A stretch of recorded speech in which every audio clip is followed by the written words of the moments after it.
जब भगवान इंसान को बना रहे थे, उन्हें तभी एहसास हो गया था कि ये सृष्टि की सबसे शक्तिशाली संरचना है और एक दिन आएगा जब इंसान भगवान तक पहुंचकर उन दैविक शक्तियों को हासिल कर लेगा और हो सकता है उसका गलत इस्तेमाल कर ले।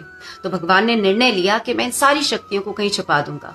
सबसे पहले उन्होंने सोचा कि चलो पहाड़ की चोटी पर छुपा देते हैं, पर फिर उन्हें लगा कि एक न एक दिन तो इंसान पहाड़ की चोटी तक पहुंच जाएगा। फिर उन्होंने सोचा किसी गहरे समुद्र के तल में इन शक्तियों को दबा देते हैं, पर फिर उन्हें लगा कि ऐसा तो नहीं होगा कि इंसान कभी समुद्र के तल तक पहुंचेगा ही नहीं, वो वहां जाकर शक्तियों को ले लेगा। बहुत विचार विमर्श करके अंत में भगवान ने निर्णय लिया कि मैं इन सारी शक्तियों को इंसान के अंदर, उसके शब्दों में, उसकी सोच में, उसके विचारों में दबा देता हूँ। इंसान पहाड़ की चोटी तक पहुंच जाएगा, समुद्र के तल तक भी पहुंच जाएगा, लेकिन वो अपने अंदर झांक कर कभी नहीं देखेगा। और जो इंसान अपने विचारों को, अपनी वाणी को, अपने शब्दों को नियंत्रित करते हुए इनकी गहराई तक पहुंच जाएगा, वही इन असीम शक्तियों का स्वामी होगा। ऐसा नहीं है कि मैं ये बातें अपने मन से बनाकर आपको बोल रही हूँ, मैं इसका आपको प्रमाण भी दे सकती हूँ। धरती के सबसे महान कवि थे कवि कालिदास, और कालिदास जी का एक ही महाकाव्य आज तक अपूर्ण है, कुमार संभव। जो उस समय राजा थे, उनके पुत्र कुमार के जन्मदिन पर कालिदास जी को ये काव्य पूरा करके उन्हें भेंट करना था। तो कालिदास जी रात दिन इस काव्य को लिखने में लगे हुए थे।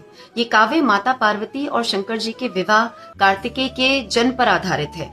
तो कालिदास जी इसको लिखना प्रारंभ करते हैं।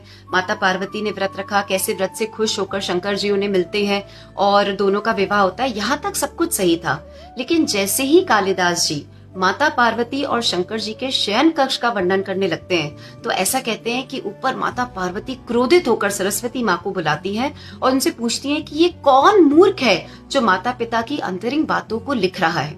सरस्वती माँ कहती है कि ये विश्व का सबसे बड़ा कवि है।